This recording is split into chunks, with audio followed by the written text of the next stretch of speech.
Hi everyone, and welcome to the last IWWOF Business Talk of the series.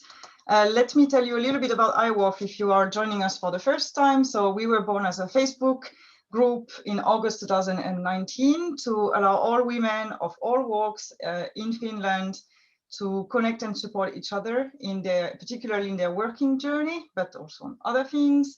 And we have at the moment 5,400 members. And then more specifically about the IWWOF Business Talks. So these are an online webinar series, and today is the last and 12th episode that we have done. And the purpose has been to meet with the change leader and thought provokers of some of the most inspiring companies in Finland. And the purpose has been to broaden our community's horizons and give them access to those leaders.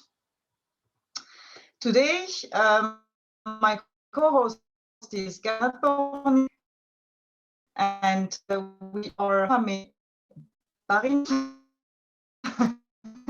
or maybe say, who is a manager at Sievo, and Mora is going to tell us about career ladders, same time career playgrounds. So, welcome. The floor is yours. Thank you, Caro. I'll start sharing my presentation then. And of course, we tested this before and it was working, and now I have a here now. Okay. No worries. There you go. Here we go. So, all good. Yes. Good. So as Caro mentioned, today I'll be talking about the career ladder and why I think it is not for all, and why I have been lucky enough to be able to embrace the career playground and inspire you perhaps to explore the career playground yourselves as well. So I'll do a quick intro of well, both myself and Sievo very quickly. So I know that you're not here for a company presentation, but I think it's important to share that in the beginning as well. Then first things first, what's the career ladder? I think that assumption is well, if I may, a professor in the university would always say that assumption is the mother of all fuck-ups. So explaining first what is the career ladder to you guys, just in case, and then what is a career playground, and embracing that. And we're going to have some time later on to do questions and answers. So shoot out if you have any comments at any point. Caro and Galith will let me know. So first of all, my name is Moramay Barinoff, but everyone calls me Mora, so go ahead, call me Mora, please. I'm Mexican, but then I've been living in Finland for almost 8 years. And as of September last year, I'm also a Finn, but I stick to my Mexican heart. I have an IT background, so I studied programming and IT management in Mexico in a technical university there.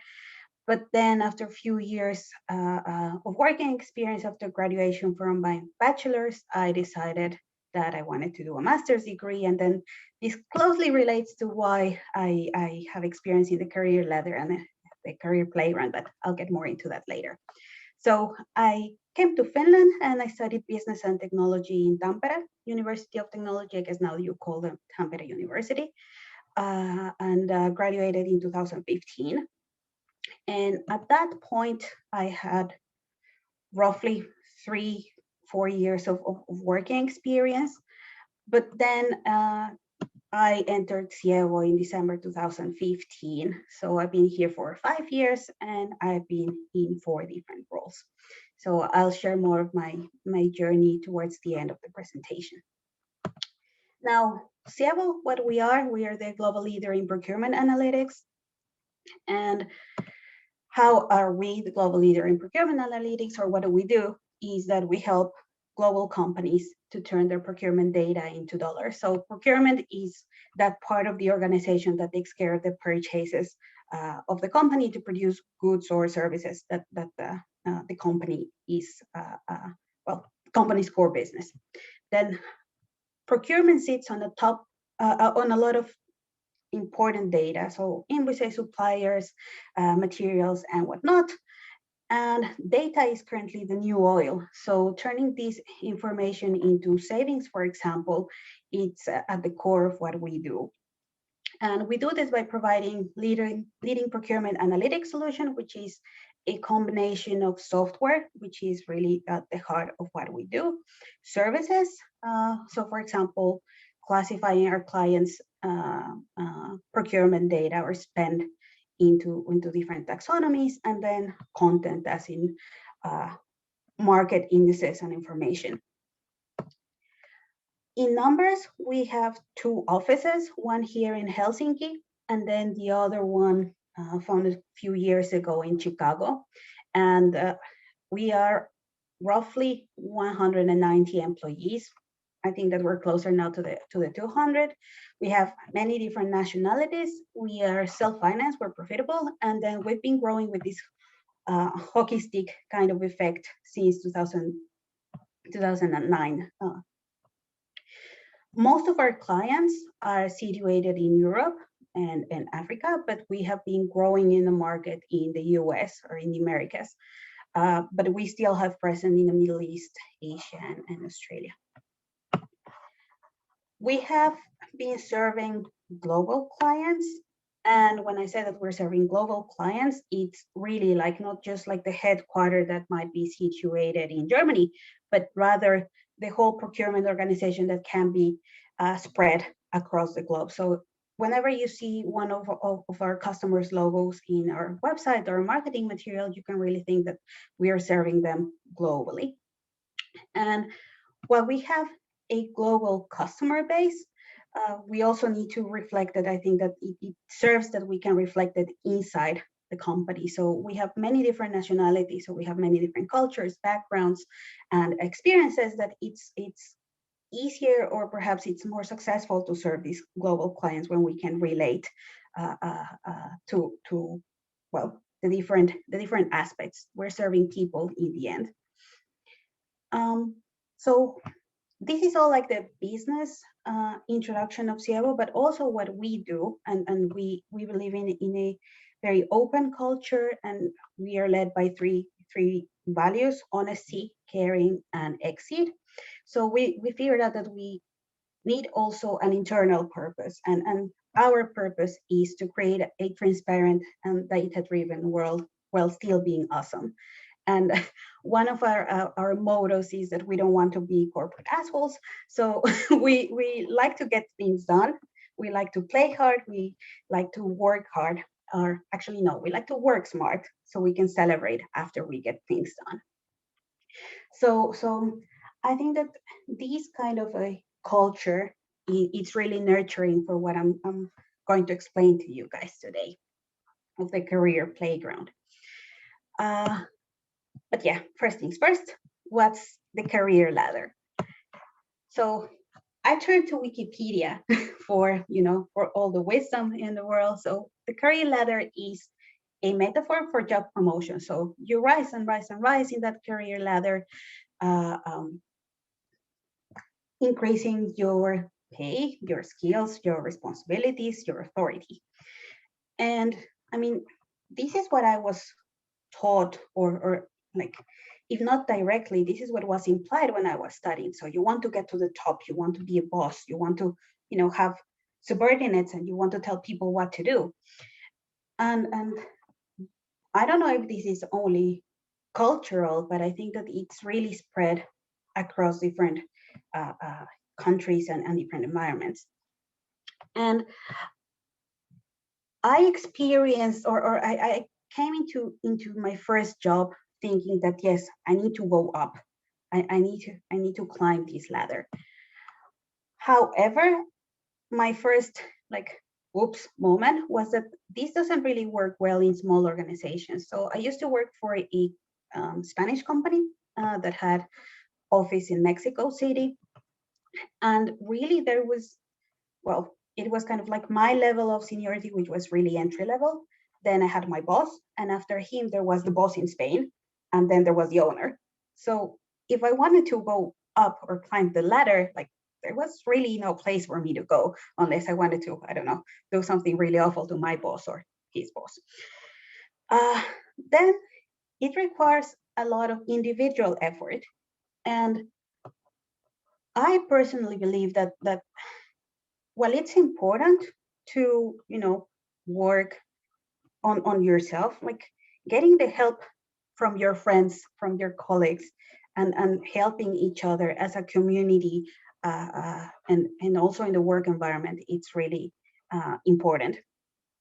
So climbing the ladder is more about just yourself, but how can you, help the others or enable the others, or empower the others that surround you? Then it's about status and hierarchy. So being able to say that I'm the director of something, or I'm like the manager of someone, and just getting these like big boss hat on, and being able to look down to people. I don't know. That's what the ladder says. And it didn't really resonate with me.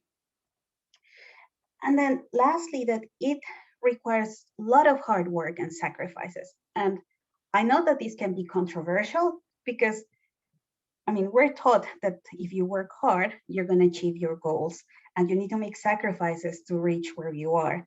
And I do agree.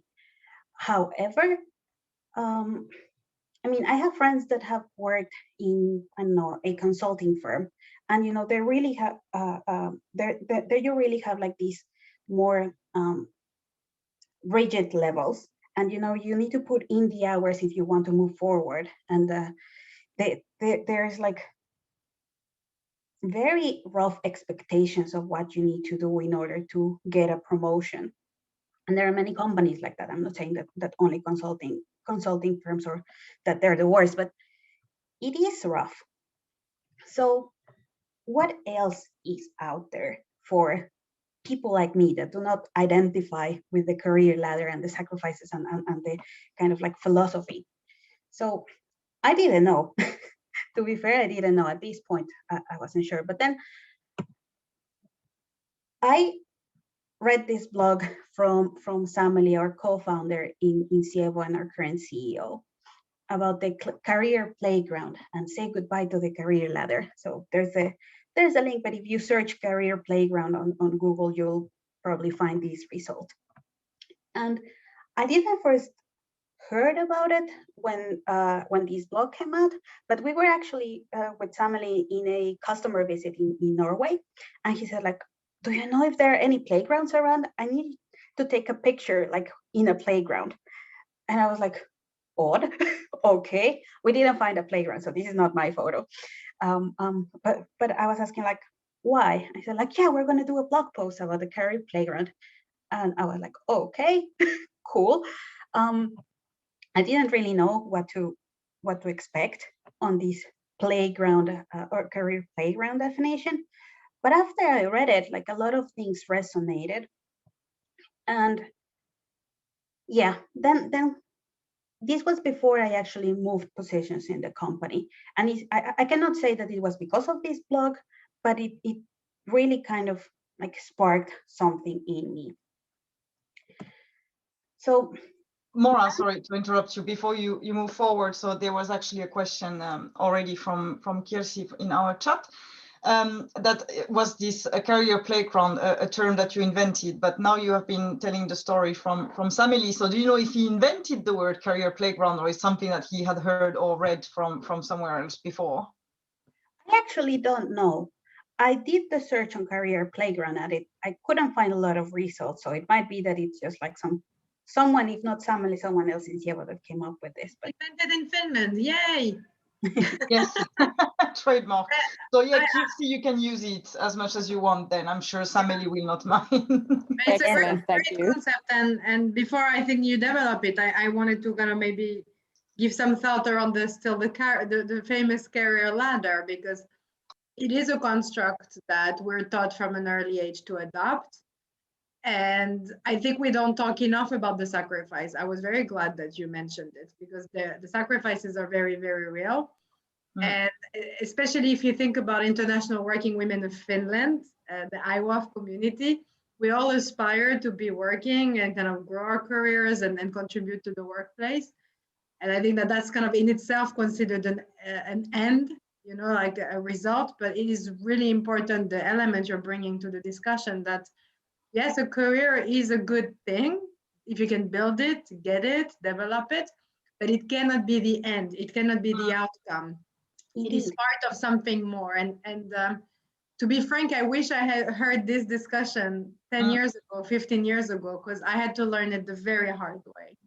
So I'm glad that we're talking about it. Thank you. Yeah, I agree with the reflections from Galith as well, that this would have been welcome talk maybe 10 years, 15 years ago. Yes.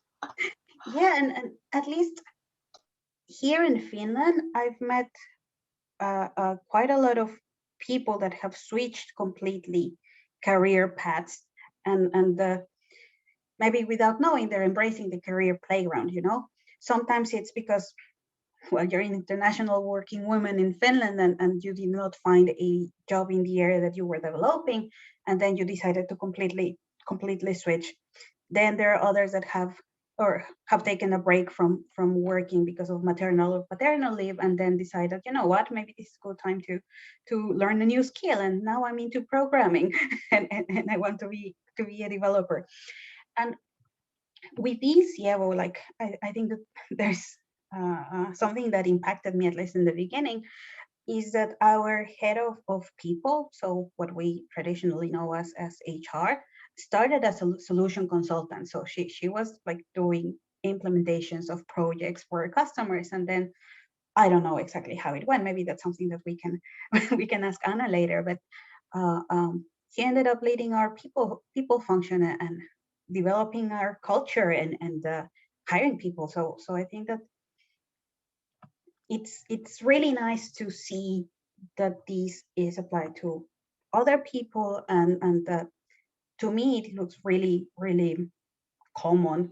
I think I know a lot of people that have been doing this. So it's nice. And here in Finland, I don't know a lot of people back in Mexico, for example, that are doing this. So in a sense, despite the challenges of being a foreigner in this country, there are also quite a lot of upsides to my perspective.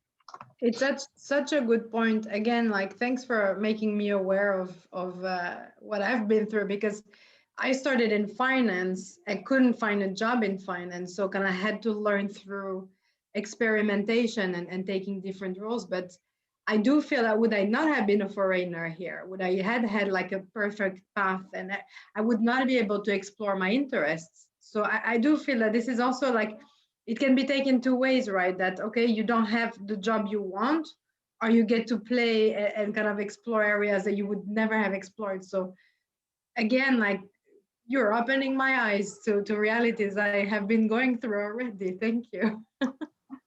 And then maybe a question into you, Mora, because you said that, in Mexico, it wouldn't be so much in the culture, but at the same time, I suppose that in Mexico as well, organizations are pyramids and not everybody can be on the top. So does it mean that then people are just staying in the same, people who can't go up, they just stay in the same job like forever, and they kind of like forget their aspirations to go up, but therefore they also forget their any kind of aspirations or opportunities to go somewhere else, let's say horizontally, than in this playground?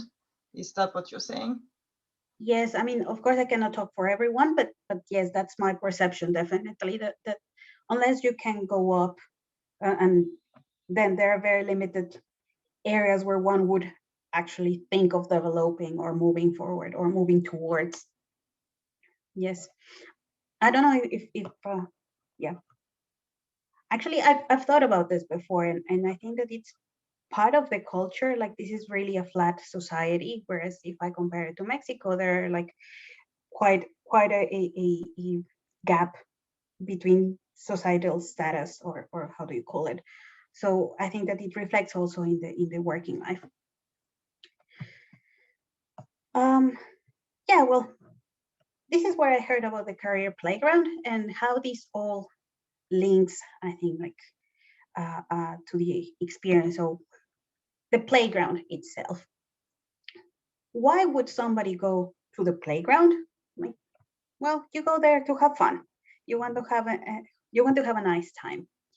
And then the playgrounds offer quite a vast variety of what are toys or like devices that cater for different tastes and different capabilities. So it's not the same my friend's kid that is 8 years old going to the monkey bars and my 1-year-old going to the swings.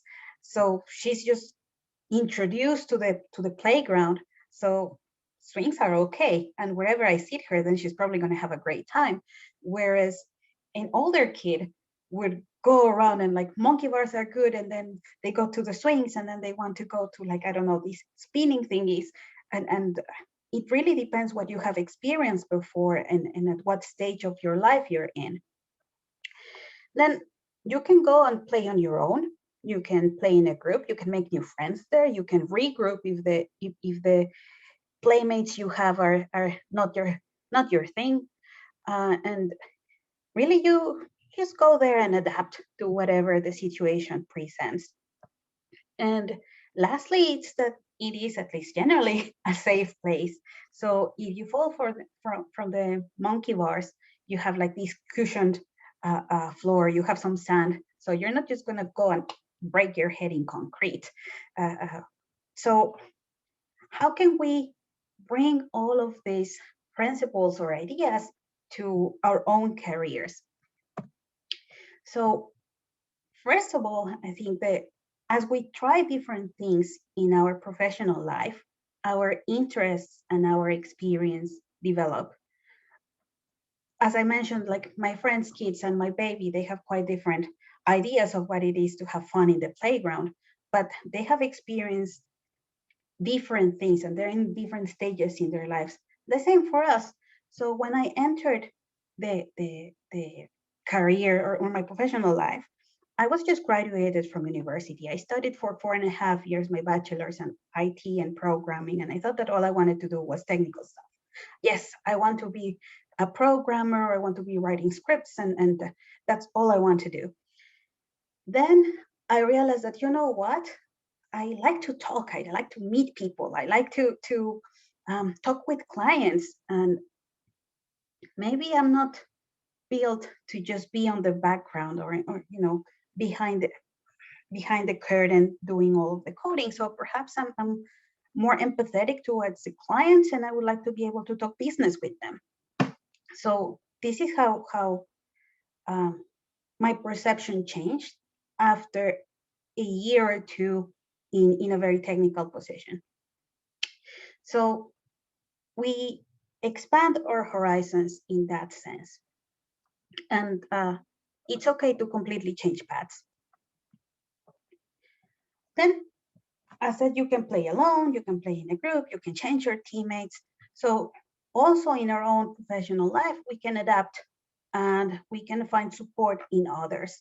And it's okay to go to the other teams or the other organization and ask for a new perspective. And perhaps what you have to question, it's something that the other team can really benefit from, and you have like other experiences that you can share. So really embracing our differences and our diversity and finding support in each other, it's it's really cool. So not being afraid of going around and talking with different people and interacting with different persons. Then about the safe place, having a supportive environment that allows you to play in this life playground or career playground, it's really the key. So in a previous a job, I was in Mexico City, right? But I said that the company was located in Spain. And they had summer holidays, same as in Finland. But in Mexico, you get like a handful of days to take off per year. And then you normally save those for like special occasions. So we were working towards or throughout the summer. And in some cases, like our clients were expecting support that could only be brought in by the headquarters. So we needed to wait until they came back from holiday so we could provide an answer. And that felt like so weird because we were all working and our clients were working. And at one point I suggested like, hey, what if you just let me know a bit more of what you're doing in R&D, so maybe we can troubleshoot here. I mean, I was interested in the technical aspects of it. And they were like, no. This is something that we do here in headquarters. You know, keep answering phone calls and telling the clients that we'll work on it when we get back. We have anyways the on-call engineers. I'm like, okay, cool. So that didn't really work very well for me. So you need to have a supportive environment. And when it doesn't work, then you know. Yeah, and then you go to the playground to have fun. And of course, in business, it's not just about fun. You need to provide results. You are there in for the impact, whether if it's profit or it's a better world, you're there to get some sort of results. And when you're having fun and when you enjoy what you do, then it's easier to get into your tasks. So I would presume some of you will relate, but when you have like these kind of task that you really dread, like for me, it would be, I don't know, creating some sort of report that requires me logging into the VPN and then taking out stuff and cleaning and pivoting and so, like maybe that's not my cup of tea. So I generally put it off until the very last minute. So I don't enjoy it. The results perhaps are not as quick or as efficient as possible. But when I have something that I truly enjoy, so preparing a presentation to talk with IWWOF, then I just get to it and I have fun doing that. So when you have a job that you don't necessarily enjoy, not even a little bit, then all the fun and all the joy in life goes away, and you little by little start like, you know, dimming your light. So it's nice to go to a place where you can still have fun. Thank you so much, Moa. Maybe one question from my side. Very often time when I participate to career events, because I do recruitments every now and then, so I give advice, you know, how to apply to jobs and things. Very often time I get the question from participants that they have a concern that their career in their CV might not be super linear, and it might be then difficult for recruiters to really understand like what they are about, because they might have been in the playground instead of the ladder. So I often get the question that, you know, how bad is it going to look, let's say, from the recruitment point of view. And usually I try to tell them to at least find a way to make some sort of cohesive story.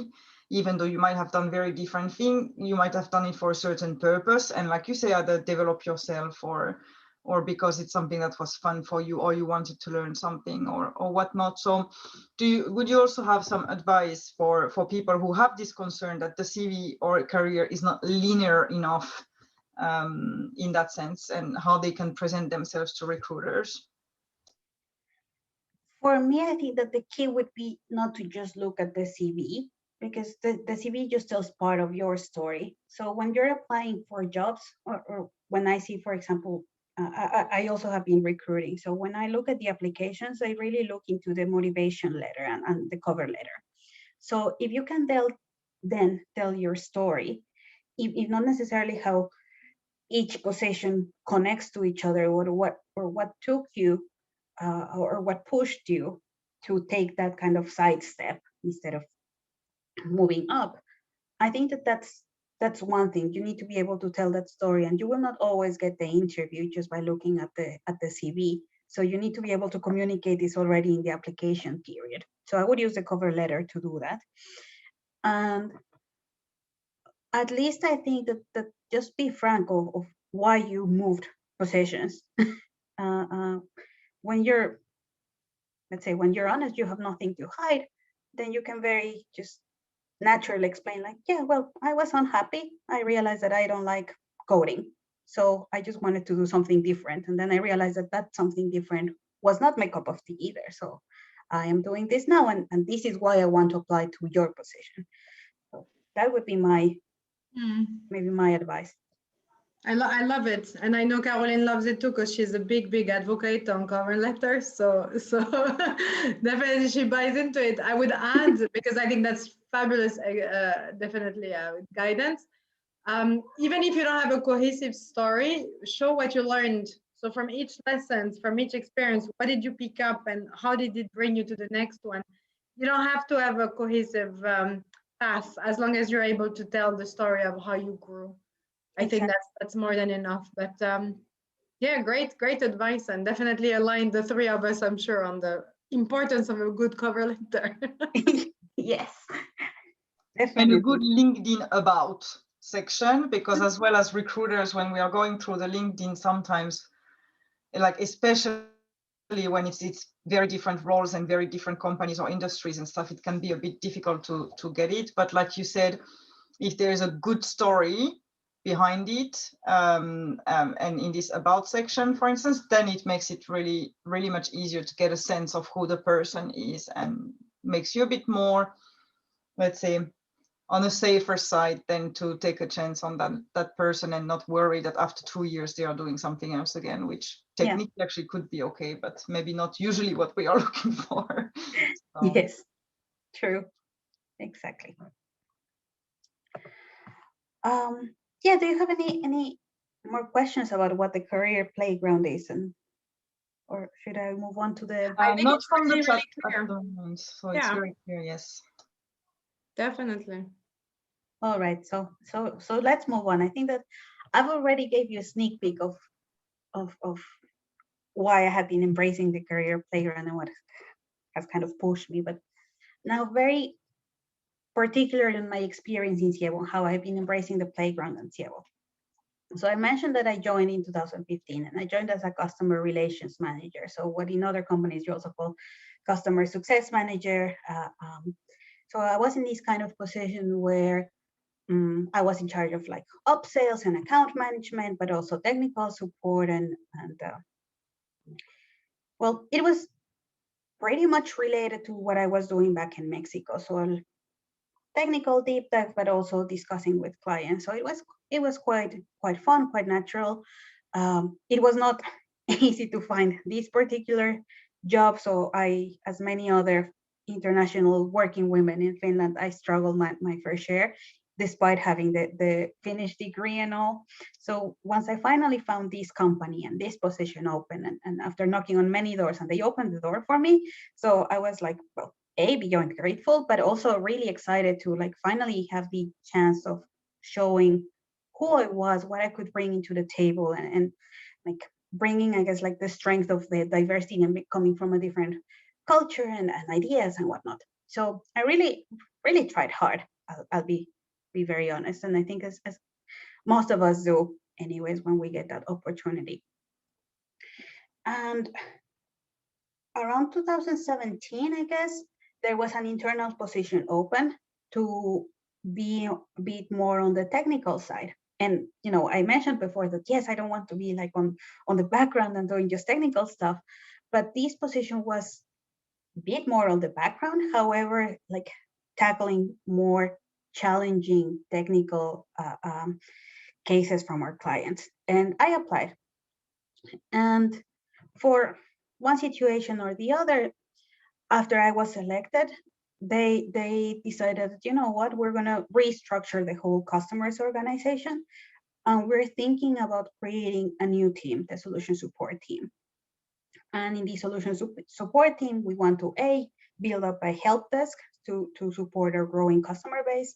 So have a standard first line of support for our clients. And we want to handle some other of our technical support kind of cases.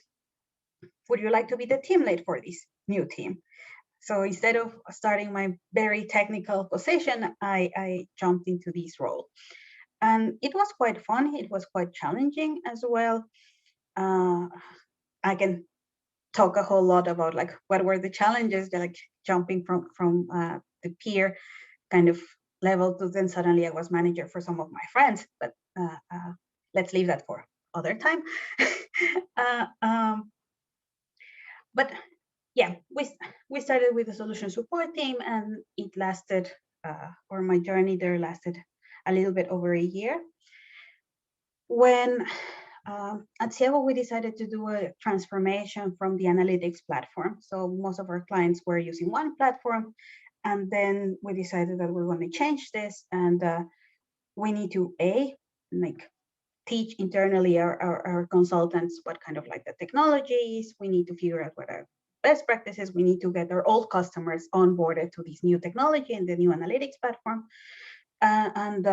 Well, we need someone to drive this. And it was more like a program manager kind of position. And in between these, I had a little break, kind of like a month break. And I just went back to this new position.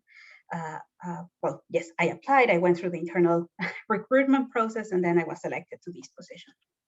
And here it was really nice and really fun because I changed from the customers organization, so those that are first-hand talking with our clients, to our product organization. So the more techie side, the ones that decide what features come out to serve these customers, the ones that handle the infra, or where all of the engineers and software developers are. So it was a really fun hybrid position. And I think that why I was able to succeed in this role is that I came with a customer's perspective. So I had experience talking to them, and I knew like what kind of things we can come and talk about, and what kind of other things like this is not going to fly. And there's one aspect, and then the other, I had been on the side of like the consultants that were configuring the solutions, or the ones that would need to be using the tools that the product team were creating. The product teams were creating. So having this knowledge from both worlds really was key to the success, or I think it was a success. We actually got with quite a lot of clients migrated, and we got a better understanding of what we were missing and whatnot. So it was really, really fun and really nice. Then Mora, sorry to interrupt you, but I guess in a way, like the key message there is that if you had not been in those different positions before, and if you hadn't been playing in the playground and trying out different things that were maybe not originally like what you would have intended to do if you would be more in this kind of like ladder, or in this kind of like I will stick with that particular field, then you wouldn't have gathered the skills that in the end were actually needed for that particular position, and that probably then nobody else in your organization might have those skills combined together because you were trying out different areas. Yes, exactly. And that's a good point. So it helped that well, I was flexible to move between positions. So for example, in the solution support position, I was a supervisor manager for few members. But then when I moved to the other role, I was kind of on my own. So I didn't have any more managerial tasks. And for me, that was pretty much okay, because I think that for some people, it might be, if you're really focused on the ladder, if you suddenly are no longer a manager or a supervisor, then you feel like it's a step back. Whereas for me, it was just like a natural move and fun thing to try out. So exactly, good that you pointed out also, because I forgot to mention this, even though I had thought about it. Then yeah, I became the product manager in November last year after a 11-month maternity break. And I think that this position came partially, I think, because my first immersion, or dipping the toes in the product side of the organization. So I had been working already with our engineers with different platforms, and I knew more or less how the software development process in Sievo worked like. So I also know the customers, and I also know what are the tools that are internally we're using. So it was also quite fitting. And indeed, as you mentioned, Caro, it's because I was able to move from different teams and different positions and see the life from different angles, that these positions looked both interesting, and then also leadership believed that I could take this one forward. So yeah, this has been my journey, Sievo. Quite a journey, yes. And in not so many years also, actually. So exactly. So that's it's been really 5 good. years. And if you think about it, it's been 5 years out of those 10 or 11 months I was out. Yeah. And then we have a question from the chat.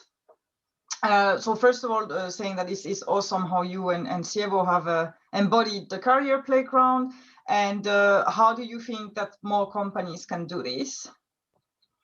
Right.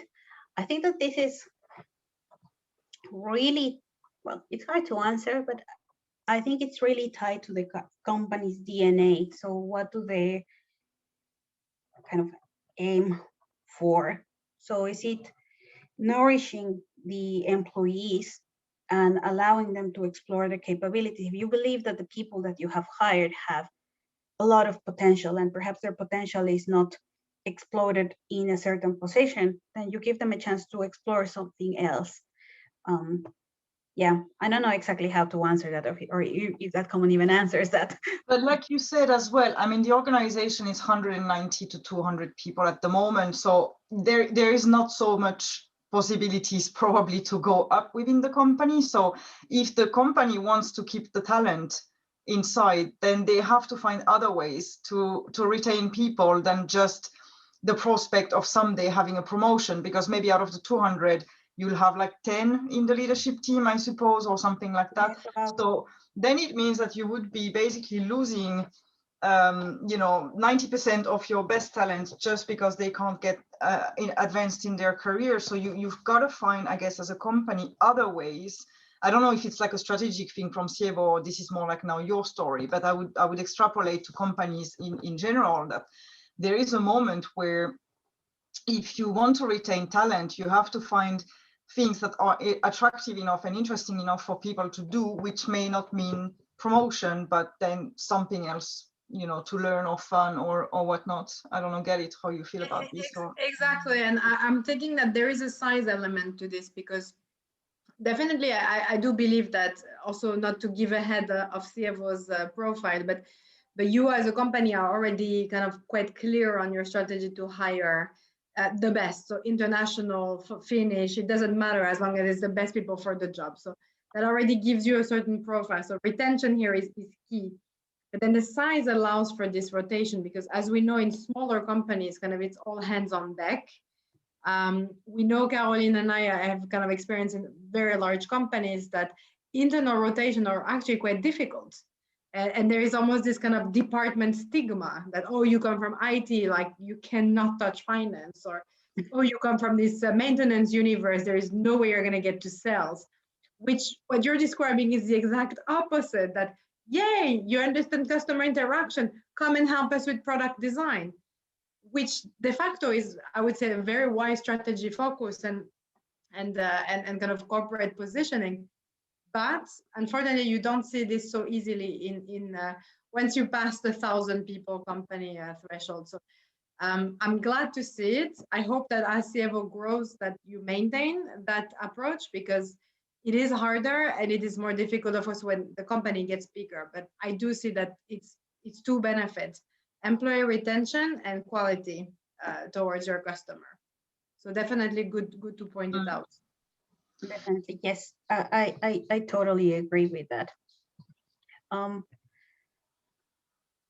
actually have, I think, something similar few slides later, but kind of like to sum up my journey and why the career playground. For me, it's been that you don't really get bored, so you increase your motivation at work. When I think that it can be at a certain point in your career, in your role, that the task becomes so monotonous that if you don't get, or so predictable in a sense, not monotonous, that you need a little shake and maybe start learning something new, or realize that you don't know it all, or get a reality check of that. So you start learning, you can increase your motivation. Then definitely there are more possibilities to grow versus the only go up kind of option. So exactly, just grow in terms of different abilities and different perspectives. And the sharing the knowledge, it's one thing, but then also you can grow empathy between teams. So it's really easy to turn into an us versus them, even inside a small organization or a big organization. So as you said, IT and finance, like, no, you cannot come in here. Same here, like, oh, project teams did this, or product that are not, or the product organization is not responding to my needs fast enough. But then when you turn the side of the coin, then you realize that, well, it's not as simple as you might think when you're on the other side. So few last words, I think, to sum things up. It is not for all, same as for the career ladder, and I think that that's okay. So some people are really focused on going up, and definitely my message here is not that it is wrong, but rather how it was wrong for me. So let that be out there in the open. Then the other thing is, entirely, it will not work in every environment. So for us, it works well because we're a growing company, but we're still small enough that, well, perhaps not now with COVID and all, but I used to know all of my colleagues, if not by name, by face, and I knew more or less what they were doing. So in this kind of environment and organization, it works really, really well. And there's no right or wrong. So each one of us should decide how to go about our career advancement. So really, message for you ladies in Finland, you do you.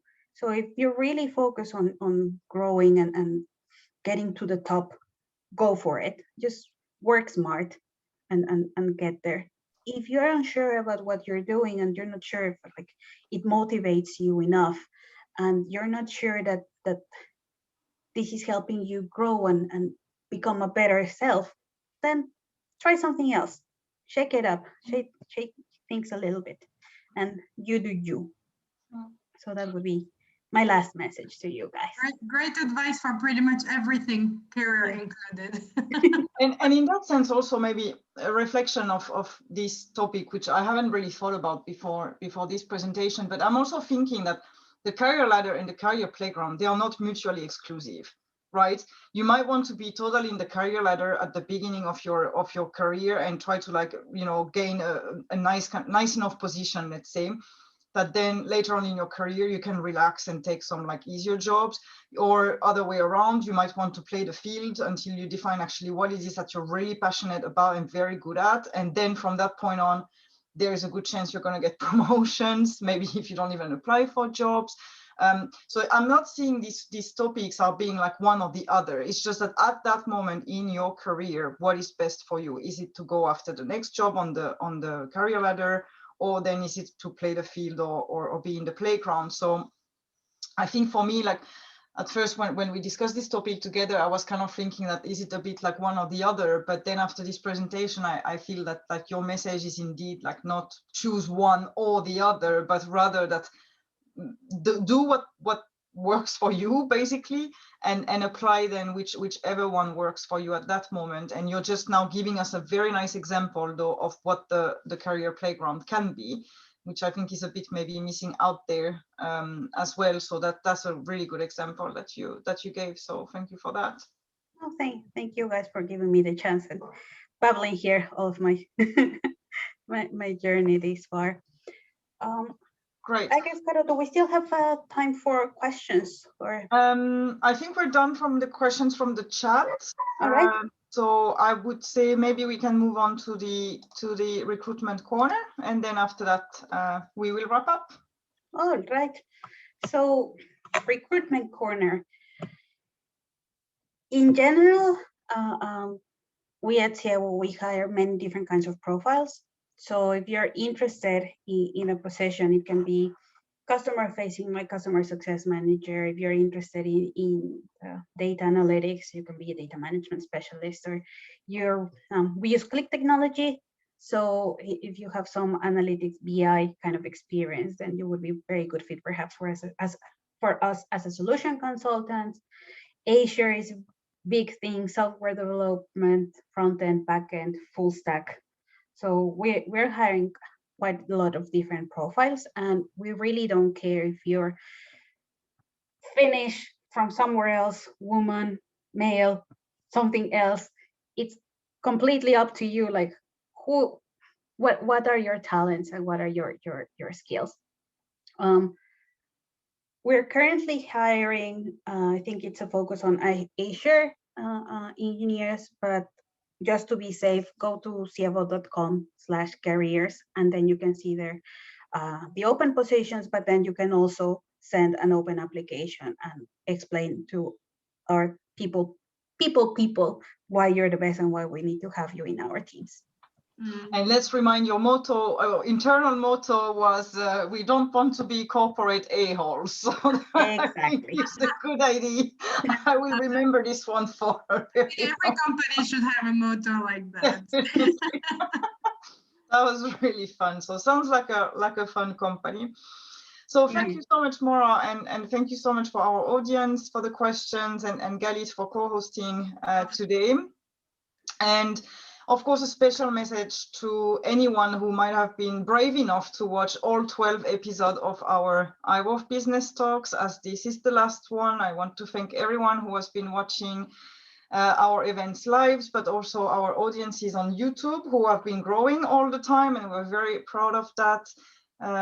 So thank you everyone for your support, and we will come back with other programs then later on in the year. But in the meantime, tomorrow our Empower Wednesday program is starting. It's supporting international talents in Finland with their working integration, and that's going to be running from 24th of February until 19th of May.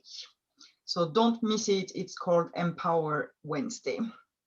Yes. So thank you everyone, and that's a wrap for today. Thank you everyone, and thank you very much, Mora. Thanks a lot. Appreciate it.